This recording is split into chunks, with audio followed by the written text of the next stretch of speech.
৩৬ million view. হ্যাঁ বন্ধুরা, ঠিকই শুনেছেন। আজকের ভিডিওতে আমরা কথা বলবো নিলয় আলমগীর এবং হিমি জুটির সুপারহিট নাটক হবু ঘর জামাই নিয়ে। ২০২৩ সালে রিলিজ হওয়া এই নাটকটি কেন এতদিন পরেও দর্শকদের পছন্দের শীর্ষে? গল্পে আসলে কি আছে? আর এই নাটকের ভালো মন্দ সব দিক নিয়েই সাজানো হয়েছে আমাদের আজকের রিভিউ। তো চলুন আর দেরি না করে মূল ভিডিওতে যাওয়া যাক। নাটকের নাম শুনেই কিছুটা আন্দাজ করা যায় গল্পের মোড় কোন দিকে। গল্পে আমরা দেখি নিলয় আলমগীর একজন বেকার প্রেমিক, যে তার প্রেমিকা হিমির সাথে ঘর বাঁটতে চায়।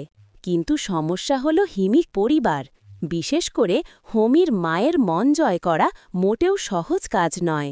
এখানেই গল্পের টুইস্ট। নায়ক সিদ্ধান্ত নেয় সে ঘর জামাই হিসেবে থাকবে, তাও আবার বিয়ের আগেই, মানে হবু ঘর জামাই হিসেবে। শ্বশুরবাড়িতে নিজের জায়গা পাকা করতে গিয়ে নিলয়কে পড়তে হয় নানা হাস্যকর আর অদ্ভুত পরিস্থিতির মুখে।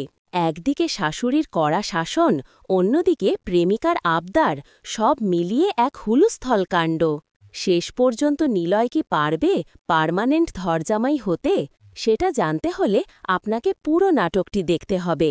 এবার আসি পারফরম্যান্সের কথায়। নিলয় আলমগীর বরাবরের মতোই অনবদ্য।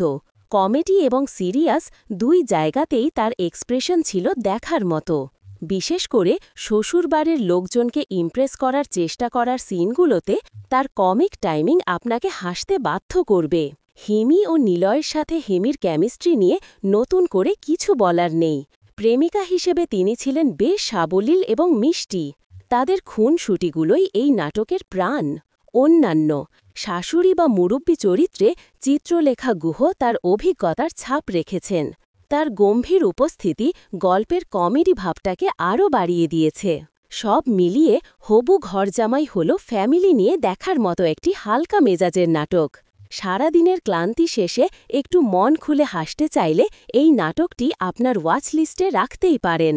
আপনারা যারা ইতিমধ্যে নাটকটি দেখেছেন কমেন্ট করে অবশ্যই জানাবেন। আর ভিডিওটি ভালো লাগলে লাইক দিন এবং আমাদের চ্যানেলটি সাবস্ক্রাইব করতে ভুলবেন না। দেখা হবে পরের ভিডিওতে। টাটা।